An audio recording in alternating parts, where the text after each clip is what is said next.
Avec la fermeture de la Régie intermunicipale des services animaliers de la vallée du Richelieu, vous vous demandez peut-être maintenant quoi faire si vous trouvez un animal errant. Eh bien, on rejoint M. Pierre Bourbonnais, qui est directeur général de la SPCA Roussillon. Bonjour. Bonjour, merci de m'accueillir ici. Ça nous fait plaisir de vous accueillir dans nos studios et dans le fond, vous avez à la SPCA Roussillon, vous avez maintenant le contrat de 9 municipalités de notre région pour accueillir les animaux errants. Oui, exactement. Bien, les contrats ont été signés, ou la plupart, ils vont débuter le 1er janvier. Fait que d'ici le 1er janvier, c'est encore la régie intermunicipale. Nous, on va prendre la relève sur 9 des municipalités qui étaient desservies. Ça va être fait de nos locaux à Delson directement, mais c'est surtout nos patrouilleurs qui se déplacent, qui vont venir. Fait que pour les citoyens, ça ne devrait pas avoir grand impact. S'ils trouvent un animal blessé, trouvé, tout ce genre de choses, simplement nous contacter directement. Avec nos numéros vont être faciles d'accès. Là, ça va être diffusé pour tout le monde. Ça va être sur notre site Internet, sur le site de la régie aussi. Fait que là, ils nous appellent, puis nous, on va envoyer un patrouilleur sur les lieux. Notre service est disponible 24 heures sur 24. Fait que c'est 7 jours sur 7 aussi. Fait que c'est sûr que de soir, ça part par le service de police. Fait qu'il faut appeler notre service de police qui sont en mesure de nous rejoindre immédiatement. De jour, ben, vous pouvez nous contacter directement. Là. Ben, ça va être... Puis, en ce moment, vous représentez déjà environ 400 000 citoyens. Qu'est-ce que ça représente, ces nouveaux territoires? Bien, c'est ça. C'est sûr que les villes qui se rajoutent, les municipalités qui se rajoutent, les 9 ensemble, représentent à peu près 100 000 citoyens. Fait que pour nous, c'est une augmentation de 20 de population totale. À cause de ça, parce qu'on anticipe aussi une augmentation de au moins 20 des entrées des animaux, on fait un agrandissement à notre bâtisse existante. On va doubler essentiellement la bâtisse qu'on a pour être en mesure de vraiment garder la qualité des services. On va aussi engager des patrouilleurs de plus pour avoir des patrouilleurs toujours dans le secteur pour accélérer la réponse aux demandes. Fait qu'on s'organise de notre côté pour que les citoyens, il n'y ait aucune perte ou réduction de services, même on vise à l'améliorer. Oui. Puis, quand est-ce que vous comptez commencer ces travaux de construction-là, de l'agrandissement? Oui, l'agrandissement, là, les plans ont été pas mal complétés. On attend de finaliser avec l'architecte. Ça devrait commencer au début printemps, la construction. On espère, tout semble bien être placé pour ça, que au courant de l'été, probablement milieu ou fin d'été, que la bâtisse soit fonctionnelle et qu'on peut prendre avantage de tout le nouvel espace. Donc, d'ici à la fin de l'été, vous l'avez mentionné, au 31 décembre, la Régie intermunicipale va fermer ses portes. Donc, vous allez reprendre tout ce territoire-là, les 9 municipalités donc, qui ont signé un contrat avec vous. Et donc, d'ici à la fin de l'été, comment allez-vous gérer peut-être ce 20%-là de nouvelles demandes? On est chanceux parce que la période de janvier à juin, c'est la période la plus tranquille de l'année. Fait que normalement, notre nombre d'animaux baisse à cette période-là, ça fait de l'espace. Fait qu'on devrait être capable de facilement gérer les entrées d'animaux jusqu'à la grosse période qui débute peut-être en juillet. Puis là, on a quand même un certain espace, on a quand même une bâtisse qui a été faite sur mesure pour les services animaliers. On a quand même des façons de s'organiser avec des familles d'accueil, des choses comme ça. Fait qu'on a un peu une stratégie. On devrait pas avoir de problème, mais on pourrait pas avoir fait ça, on va dire, prendre charge, on va dire, le 1er juillet. Là, ça aurait été dans la période la pire, on n'aurait pas pu accommoder tous ces animaux-là. Fait que d'un côté, ça tombe bien. Oui. Puis, est-ce que, pour vous, en fait, les difficultés qui ont été rencontrées par la Régie intermunicipale, est-ce que c'est une réalité que vous vivez également ou est-ce qu'on pouvait s'y attendre qu'il y ait une fermeture ou... Non, je peux pas dire qu'on s'y attendait comme tel. Tu sais, les difficultés, les challenges qu'on peut dire que tous les refuges font face, c'est toute la même chose. C'est la surpopulation de chats, c'est les manques de fonds, c'est tout, ça revient tout à la même chose. Dans ce cas-ci, la régie intermunicipale, ben, c'était les villes elles-mêmes qui géraient. Pour moi, c'est une combinaison qui est difficile à fonctionner parce que les intérêts primaires des municipalités, c'est pas de gérer un refuge. Fait qu'il y a comme une déconnexion entre ça. Fait que nous, SPCA Roussillon, en tant que moi-même, qui fait partie du conseil de l'SPCA Roussillon, on est plus focusé juste là-dessus. On a peut-être plus une facilité de trouver des solutions rapides, d'agir rapidement. Comme là, la construction, tout ça. Si ça serait aux municipalités de faire une nouvelle construction, tout ça, ben, il faudrait que ça passe par plusieurs comités dans chacune des villes, que ça passe au conseil de chacune des villes. Il y aurait beaucoup de délais, mais c'est des délais normaux. C'est la façon qu'une ville fonctionne. Fait que c'est pas, je ne mets pas en faute aucune des villes. C'est juste, c'est ça, c'est que nous, en tant qu'espéciaire roussillon, on peut juste s'asseoir ensemble, décider, oui, on fait ça, puis la semaine d'après, la construction commence. Fait qu'on a un avantage de flexibilité puis de rapidité qui est pas vraiment quelque chose qui est possible pour les municipalités. Fait que c'est sûr que il y avait des limitations. La bâtisse existante, la RISAVR, était datée, ça fait longtemps. Elle n'avait pas été faite sur mesure pour être un refuge. Fait que là, la RISAVR, la régie, avait considéré bâtir une nouvelle bâtisse, des choses comme ça, mais il y avait tellement d'enjeux, tellement de... Parce que toutes les municipalités deviendraient responsables de cette nouvelle bâtisse-là. Ils ne sont pas toutes égales en population, ils ne sont pas toutes égales en participation. Fait que ça causait plus un problème. Tandis que là, dans ce cas-ci, c'est juste nous, on est une entité qui fait bâtir. C'est juste plus facile. C'est ça vraiment la différence. Puis, bon, vous l'avez mentionné parce que j'allais vous demander, vous n'aurez pas pu reprendre ce bâtiment-là puis simplement avoir 2 succursales, par exemple, de la SPCA Roussillon? Oui, mais ça a été une option qui a été considérée. C'est sûr que la bâtisse existante, il y avait plusieurs lacunes au point de vue. Il n'y avait pas d'espace d'adoption adéquat. Il y avait certaines normes qu'avec le MAPAC qui gère le bien-être animal, qu'il aurait fallu faire des modifications. Le plan que moi j'avais suggéré à la RISAVR, c'est de bâtir une nouvelle bâtisse entièrement, puis de prendre charge SPCA Roussillon, mais directement. Ça, il fallait que j'aie l'entente à l'unanimité de toutes les villes, qui n'a pas été le cas. Il y a certaines municipalités qui avaient d'autres plans ou d'autres idées ou qui ne voulaient peut-être pas participer au projet comme tel. Fait que ça laissait trop sur les autres, fait que ça n'a pas pu être fait. Fait que là, on a décidé de prendre directement à nos locaux comme alternative. Puis, vous l'avez nommé aussi en début d'entrevue que, bon, pour couvrir ce large territoire-là, vous allez engager donc des nouveaux patrouilleurs qui vont devoir faire la route. Mais en fait, que ça évite aux citoyens d'avoir à le faire. Est-ce que vous avez de la difficulté à recruter des patrouilleurs? Est-ce que la pénurie de main-d'œuvre, c'est un enjeu qui vous touche? Oui, c'est sûr que c'est difficile pour tout le monde de trouver du personnel qualifié. Je dirais pas juste trouver du personnel qualifié, mais qualifié à un montant qu'on est capable de payer en tant que salaire. Parce que ça reste qu'on est un organisme à but non lucratif, on est un organisme de charité, de bienfaisance.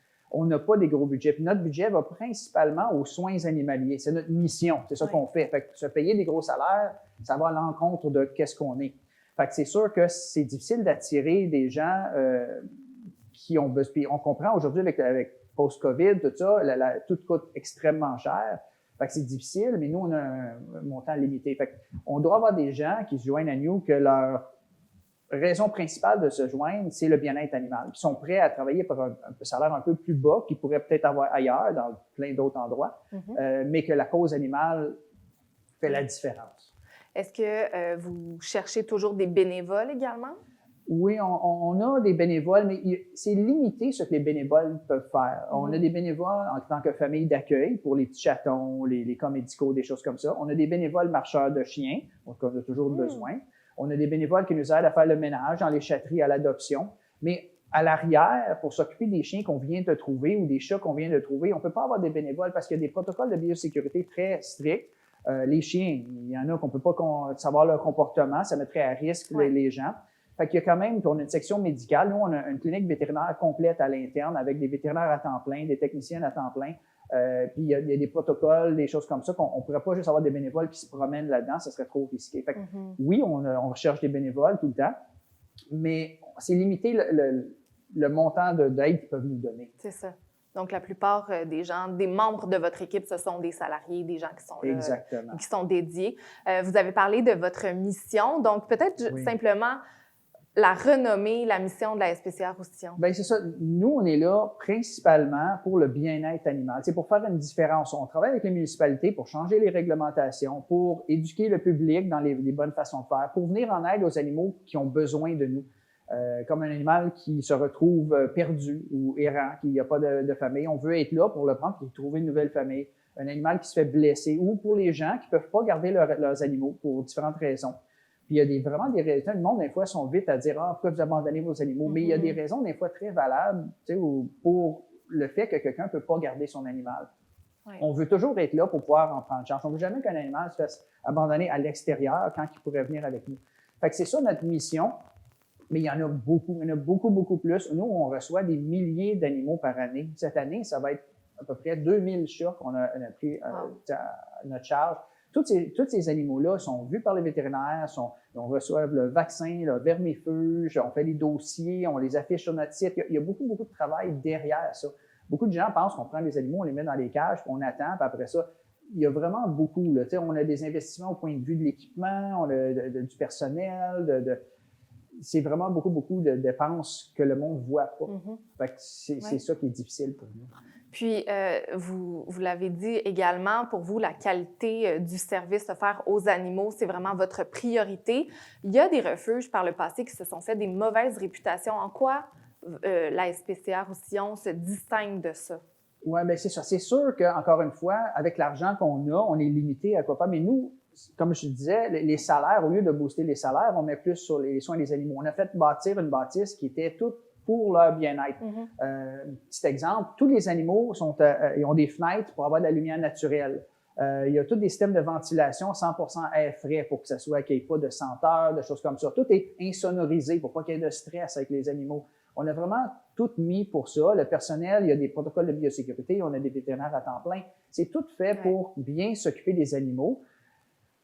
C'est ça qu'on essaye de vendre. Puis la qualité de service, c'est pas juste pour les animaux aussi, c'est pour les citoyens. C'est pour bien accueillir le citoyen qui peut plus garder son animal ou vous perdez votre animal. On va être sûr de bien donner les soins entre-temps, qu'il soit pas contaminé par un autre animal, qui a été protégé, tout. Quand vous venez le chercher, moi, je dis tout le temps aux villes puis à n'importe qui, si tu perds ton animal, qui tu voudrais qu'il s'en occupe, qu'il le trouve, qu'il s'en occupe? Fait que c'est ça qu'on essaye. Moi, je pense tout le temps, si ça serait le mien, si ce serait mon animal qui est perdu, comment je voudrais qu'il soit protégé ou accueilli, des choses comme ça? C'est ça que j'essaye de donner. C'est notre mission. Puis on est tous comme ça. Il y a une grande partie de mon personnel qui ça fait bien des années, 10 ans et plus, qui sont avec nous, puis sont vraiment là pour la mission en premier de tout. Puis je pense que même s'il n'y aurait plus d'argent, plus rien, la majorité de nous, on continuerait en tant que bénévoles parce que c'est une passion pour nous. C'est pas un travail, oui, un côté travail, mais on rentre pas là pour faire notre paye, on rentre là pour faire la différence. Exact. Puis on travaille de soir, on travaille de fin de semaine. J'ai plein de personnel qui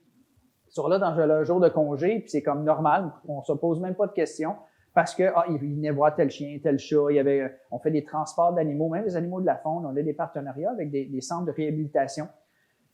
Les villes ne payent pas pour ça, là, mais nous, on voit un animal en détresse, on le prend, puis si ça donne à être un raton laveur ou un renard ou quoi que ce soit, on va aller le porter à 2 heures, puis c'est généralement notre personnel qui va faire ça sur leur temps à eux. Fait qu'ils vont prendre leur journée de congé, ils vont venir chercher l'animal, ils vont conduire 2 heures pour aller le porter parce que, fait que, tu sais, les mondes sont impliqués de cette façon-là, puis ça motive, on se motive un l'autre. En se voyant faire, puis en voyant que l'autre personne a fait telle chose, ça nous motive toutes. Puis c'est ça. Vous avez tous une mission plus grande que vous. Vous avez participé, la SPCA Roussillon, à l'émission Refuge Animal pendant plusieurs années. Ça a permis, je suppose, de sensibiliser aussi les citoyens au travail que vous faites? Oui, ça a été super. C'est sûr qu'au début, on était un petit peu, on ne sait pas que ça va être là, comment ça va fonctionner. Ça a pris à s'habituer, mais on est très, très content du résultat, du fait que beaucoup de gens ont été sensibilisés à qu'est-ce qui se passe dans un refuge. C'est sûr qu'ils ne pouvaient pas montrer tout à l'émission parce qu'il y en a juste trop. Fait que chaque épisode, chaque semaine, on voyait 5, 6, 7 animaux, mais en réalité, il y en avait 100 animaux qui sont rentrés dans cette période-là. Fait que nous, je peux dire aux citoyens qui regardent ça, c'est comme refuge animal, mais fois 20. C'est notre réalité. Fait que c'est juste ça l'affaire. Mais oui, ça a été vraiment un positif parce que ça a sensibilisé les gens sur ce qui se passe. Une de nos missions principales, c'est de faire changer la façon que les gens voient et interagissent avec les animaux domestiques. On veut qu'il y ait plus de responsabilités, qu'ils comprennent plus tout le reste. Si on regarde il y a 20 ans, 30 ans, les cliniques vétérinaires, il n'y en avait pas tellement. Puis là, les cliniques vétérinaires, il manque d'espace, on ne peut même pas avoir de rendez-vous. On voit qu'il y a une différence dans la façon que les gens voient leurs animaux. À cette heure, aller chez le vétérinaire, c'est normal, puis 100%. Il y a des gens qui prennent des assurances pour leurs animaux. Exactement, des assurances, des choses comme ça. Mais mon grand-père, lui, s'il aurait parlé d'aller chez le vétérinaire, il dit, c'était pas dans la réalité, mais c'est normal, c'était ça. Aujourd'hui, on veut que ça change. Puis on est fiers de participer à ce changement-là en présentant une image belle des animaux, donnant un beau service, éduquant les gens, en faisant de la sensibilisation. Bien, on change toute l'image. Puis c'est drôle à dire, mais on aimerait un jour se fermer nous-mêmes, comme on voudrait plus avoir de business, plus avoir de responsabilité parce qu'on a tellement bien fait notre job que le monde Il n'y a plus autant d'animaux errants, il n'y a plus d'animaux perdus. Ils sont responsabilisés, puis ouais. On veut se fermer en tant que business. On voudrait faire plus de la prévention. Long terme, quelqu'un me demande dans 20 ans, 30 ans, ouais, qu'est-ce que tu voudrais que les SPCA fassent? Mais ce serait toute la prévention. Puis des cas de, on va dire, quelqu'un qui ne peut pas garder son animal, mais pas autant de ramassage d'animaux trouvés partout. C'est ça qu'on veut. Fait que, nous, on pousse vraiment l'identification avec la micropuce. On voudrait que tous les animaux soient micropucés. On pousse la stérilisation pour arrêter la reproduction des chats un peu partout, puis certains chiens. Il faut arrêter de penser que c'est juste des objets. Il faut vraiment penser à ça. Puis s'ils seraient tous identifiés, stérilisés, puis ça changerait tout. Parce que, juste un petit exemple, moi, dans un gros mois, je reçois pas loin de 300 chats errants. La majorité de ces chats-là sont gentils, sont à quelqu'un, mais ils sont pas identifiés. Fait que moi, je les mets dans une cage, ils sont là, on met leurs photos sur notre site web, on attend que le propriétaire nous réclame les chats.